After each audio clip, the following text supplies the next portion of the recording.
I'm Robert Knowlton. I'm an epilepsy physician at UCSF, and I was just waiting for some indication to start this talk. I hope you can see my screen and hear me fine. And I just thought I would go ahead and start.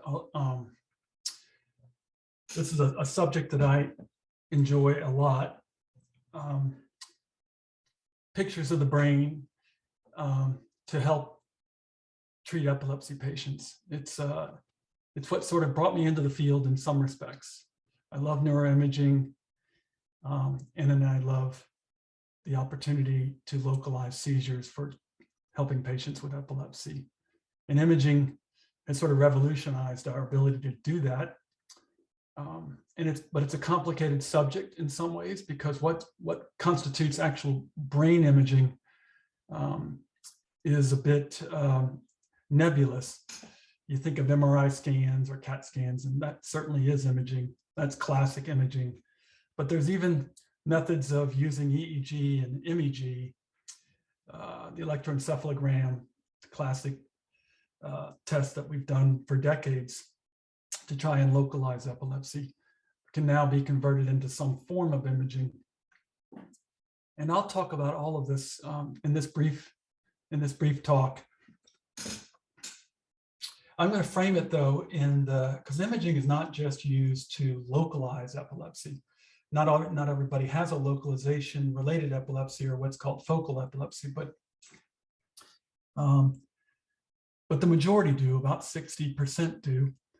But I frame it in localization terms because that is primarily what it's used for. The other indication, or the other valuable use of epilepsy imaging, is to help just make a diagnosis of possibly not just what type of epilepsy a person has, but maybe ideally what causes their epilepsy, and not necessarily localization. But in this instance, and for this purposes of this talk, I'm going to confine it to using imaging methods to try to localize a patient's epilepsy. The challenge, and I always show this picture from Monet, is this: it sort of is a needle in the haystack. You're trying to localize where seizures come from. That's the definition of localizing epilepsy.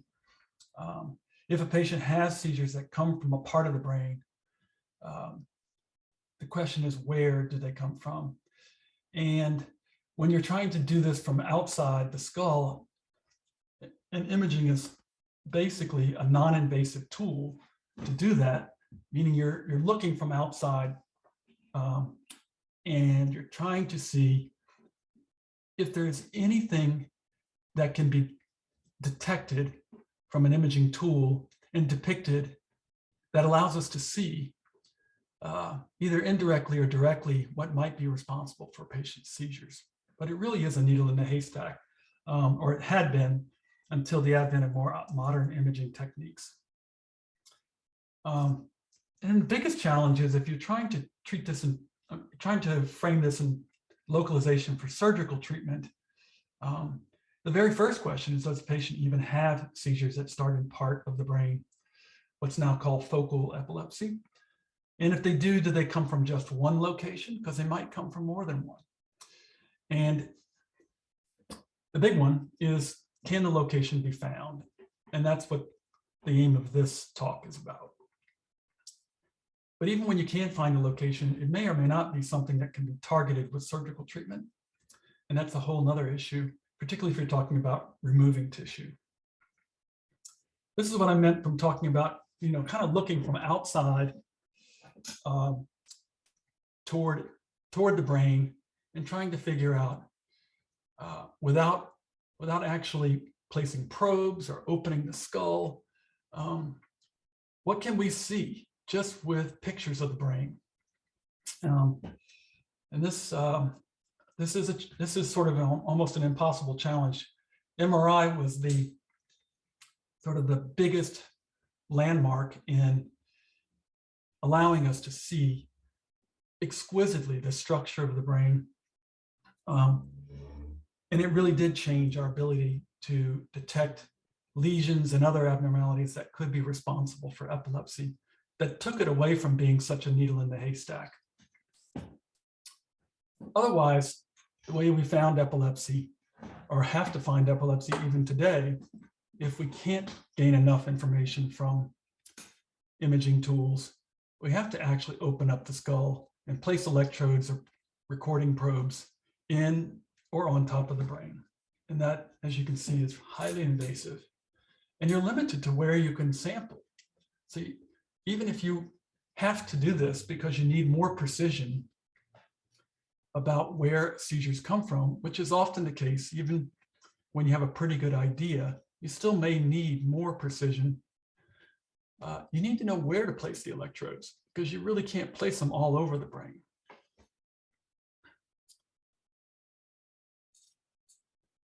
And this is just a diagram that sort of frames the whole challenge of making decisions. And imaging plays a huge role. You know, in the very first step, identifying patients that might be candidates for surgical treatment, you have to record their seizures and you take pictures with an MRI. Standard structural imaging, it's very high resolution, allows you to see all sorts of obvious and less obvious or subtle abnormalities that might be responsible for patient's seizures. And if you can put that together, or if it makes sense with the patient's seizures, the way they behave during their seizures provides a lot of information about where they might come from. And then the electroencephalogram, if you can put the MRI findings together with the video of the seizures, the EEG of the seizures, it really can help guide our first major step in making decisions. It's even gotten to the point where a lot of patients can go straight to surgery. And that is due to advances in MRI. But if that's not the case, if you don't have sufficient localization, there are these other imaging tests, and that's what the second sort of step is. Additional non-invasive tests for localization come in. And it's a very important step because decisions are made about whether patients can or cannot have surgery based on these tests. And the question is, are these tests reliable enough to do that? Are they reliable enough to indicate a patient should have surgery? And conversely, are they reliable enough to tell someone they can't have surgery? And when those tests are insufficient, that's when we have to place electrodes in or on the brain. And they don't have to be like a failed or a negative test to be insufficient. Like I said before, they just have to, if they're not, very conclusive and precise about the localization, you oftentimes need additional recordings directly from the brain to obtain that type precision. And that's called intracranial EEG. So neuroimaging to the rescue, and I've talked about MRI. That is and remains the single greatest tool we have to help identify abnormalities in the brain that can be responsible for patient seizures. And because it's so exquisite in its depiction of the brain, localization is highly accurate. The problem with MRI is that it is a picture of the structure of the brain. It's not a picture of seizures. And even lesions that are known to cause epilepsy might not be the location where the patient's actual seizures arise. They might arise, commonly do, in the same region, but they might arise next to it, or a few centimeters away, or they might even arise in a totally different location. So that's why you can't just do surgery based on MRI, or at least not usually, even in the best circumstances. Maybe a focal tumor that's benign, or well, I'll use that example. That is probably very reliable, but the tumor itself is not generally the cause of the seizures. It's tissue that surrounds the tumor, and you need to know what that tissue is, or what tissue is involved and what tissue is not. Other imaging methods are basically functional, at least those that are established, and those are the ones that are highlighted here. Positron emission tomography is the most established. It actually predates MRI. It's a picture of the brain's metabolism. The brain uses glucose almost exclusively for its energy, And this is a scan that's based on the brain's uptake of glucose. The next is Ichthyl Spec, and that stands for single photon emission computed tomography. And all that means is it's a nuclear medicine study, but the cool thing about it, a very unique and valuable aspect of it, it's the only imaging test, true imaging test, that actually images seizures. PET scans just measure resting state metabolism of glucose, and you hope to find some defect or abnormality in glucose metabolism that might reflect the zone or the tissue that's responsible for seizures. And that can be remarkably valuable when the MRI is negative. Talk about helping with the needle in the haystack. When the MRI is negative, you really do have a challenge. So PET scans can do that, but again, they're depicting abnormalities that are indirectly related to seizures. They're not actually seizures.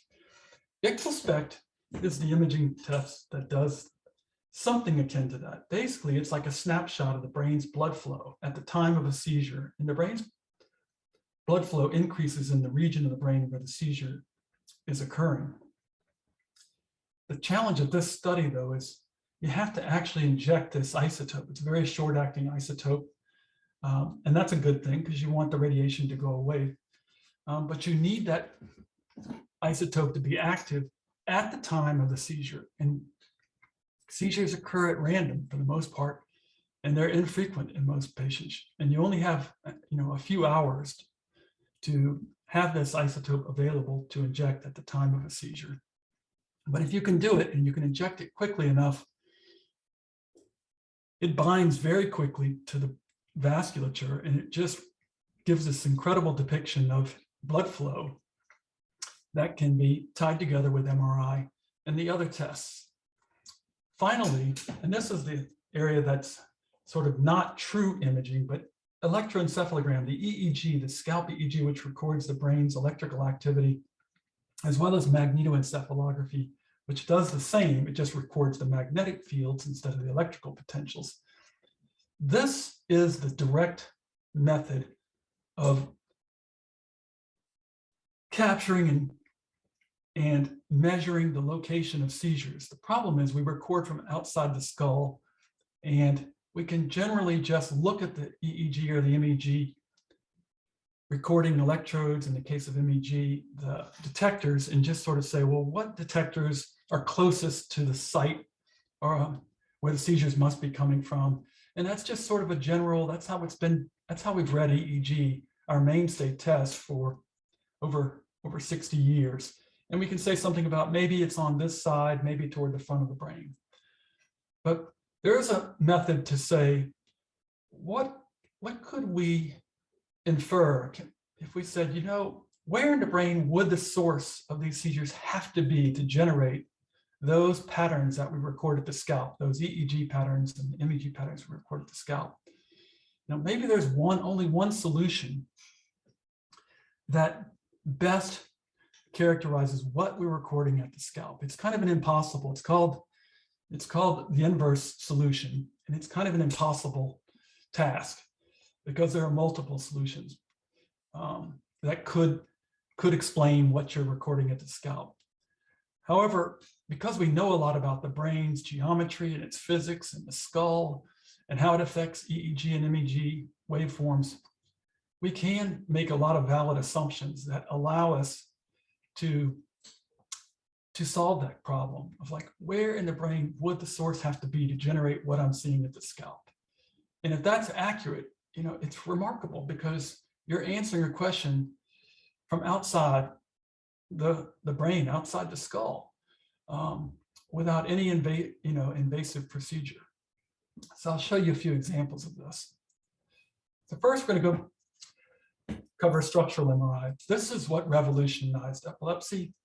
It is getting better and better, although I'd say it's plateauing in the resolution. This is a very special high resolution scan of a patient with focal seizures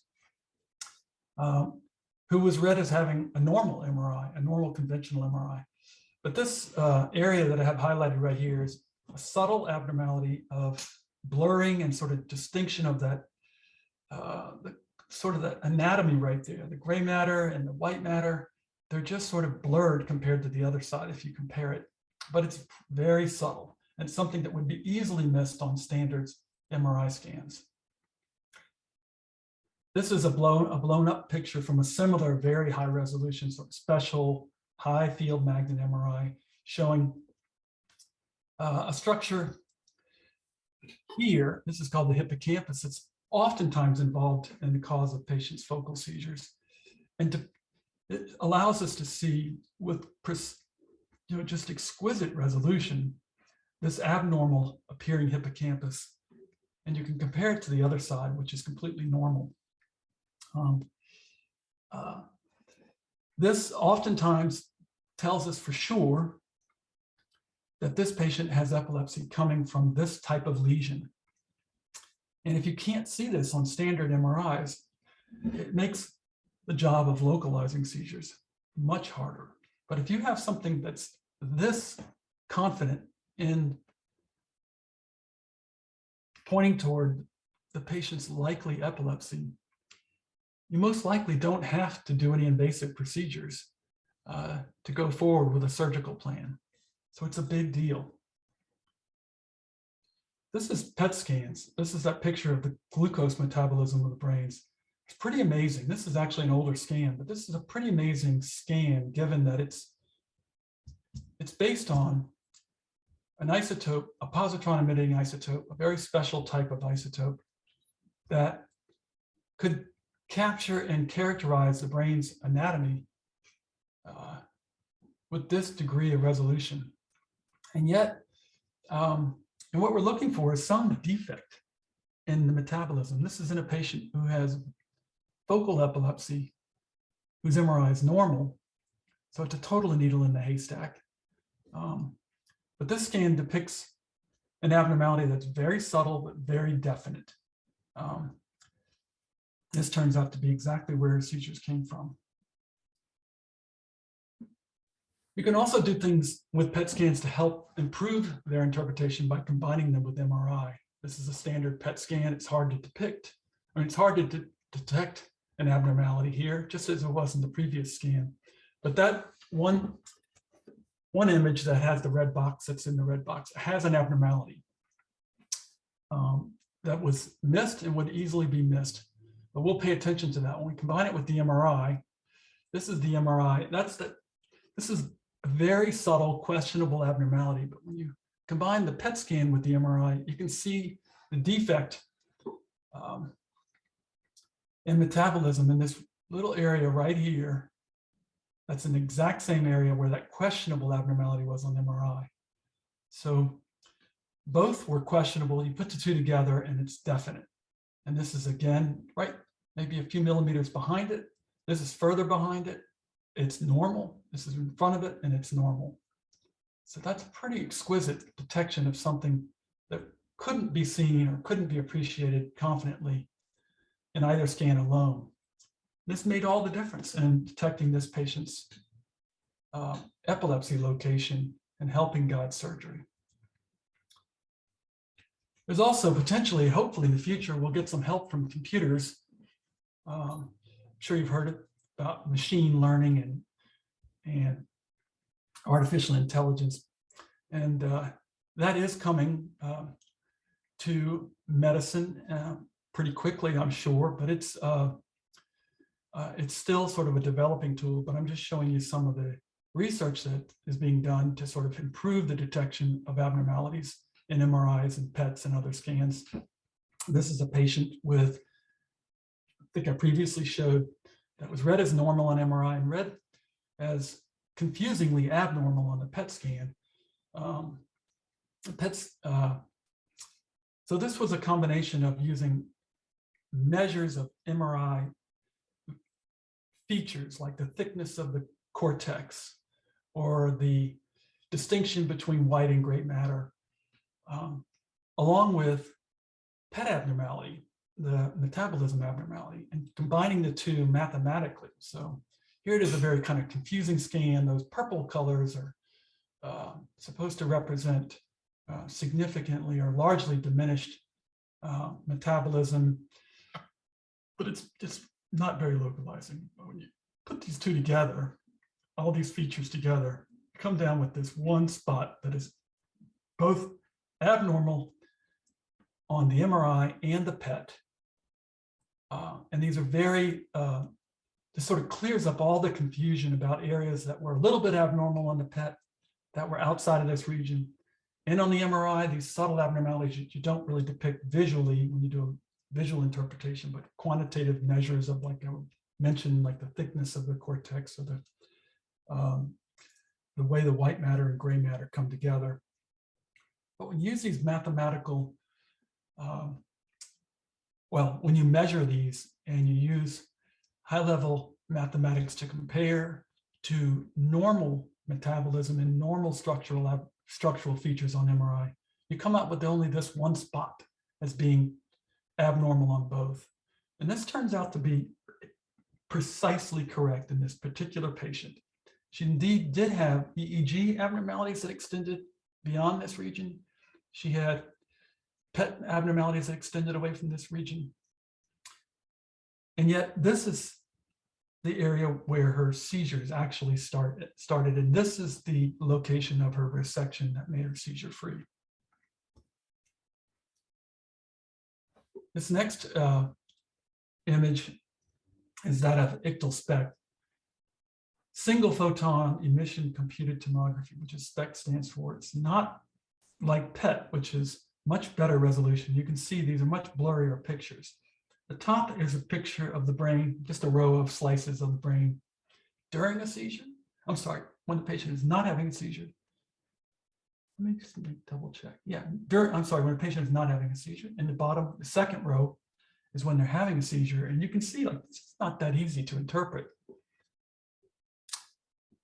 But when you put the two scans together and you subtract them, you see those little white spots in the third row that remain. And you put those on the MRI, and lo and behold, you have localization of a patient's seizure based on imaging. That's called Ichthyl Spec subtraction, and then co-registration to MRI. And you can even do things more fancy with having computer analysis, where you can say, well, not only am I going to look at the difference between the two scans mathematically, I'm going to actually compare that difference to a bunch of normals and then remap it back onto their brain. In order to compare it to normals, you have to do this thing called warping of the patient's brain to all of these normals, all of which were warped into single space. So you can do this statistical analysis, but then you can warp things back and put it on their brain and on the patient's own brain, and it's specific to the patient. And there again is an image of a patient's seizure. And finally, I'm going to just briefly mention EEG and MEG source imaging. This is recording EEG with electrodes in a cap, and that big sort of hairdryer looking thing in the background is the MEG, which records the magnetic fields from the same sources that generate the electrical potentials. But as I mentioned, you can take those recordings, which look like squiggly lines on paper, over time, so that, you know, that's like 6 seconds of EEG in this case, and it's a bunch of electrodes because, and they're ranged vertically from left to right, and you can just sort of say, well, you know, this maybe looks like seizures starting maybe over the left hemisphere, maybe toward the front. This is a patient who had an injury when he was a baby, and this is the estimate of where the source would have to be to generate those electrical potentials that we're recording with the EEG. And this is the same thing with MEG, just a little bit different because they record differently, and they have their pros and cons that I won't go into today. But MEG has a lot of advances, but it has some negatives. It's hard to record seizures, where EEG, if you can get 64 channels of electrodes on a patient's scalp for long-term during seizure recordings, you can take advantage of this test. But again, this is a way of doing this non-invasively to gain a strong insight into where the patient's seizures actually come from. In this instance, I didn't know if the patient's seizures came from below this injury, toward the midline from this injury, or behind it. This gives us a big advantage. And here's just an example of an MEG source localization or source imaging, and then combining it with those implanted electrodes to validate the localization. And that's exactly what it does in this instance. And you can also combine it with a PET scan that was read as negative. It turns out to be abnormal in that exact region, or at least in the same region, generally in the same region. In this instance, it's very exact. It's not always that way. And that little white splotch on the bottom row is that Ichthyl Spec. So this is sort of a validation of all of these non-invasive methods with this invasive method of placing electrodes on the brain. So my take home is that these tests all have their value. You know, they're unique. They record, they measure and detect abnormalities in the brain that are unique. So putting them together is a good idea. There's advantages to doing that when either alone is not sufficient to provide a confident answer.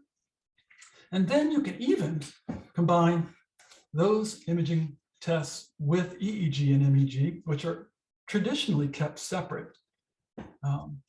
But with doing but with proceeding to localize EEG and EMG in an imaging fashion, but once you do that, once you perform source imaging, you can actually combine it with traditional imaging, what's called tomographic imaging, MRI, PET, SPECT. And by doing that, you can achieve localization information that was previously unavailable. And that's a big deal because it allows us to know what to do. These decisions, like should you go forward or not go forward with surgery? And if so, what's the best strategy? We now know from non-invasive tests a great deal more about what we should do and potentially reduce risks, particularly if you avoid having to place invasive electrodes for recordings. And I'll stop there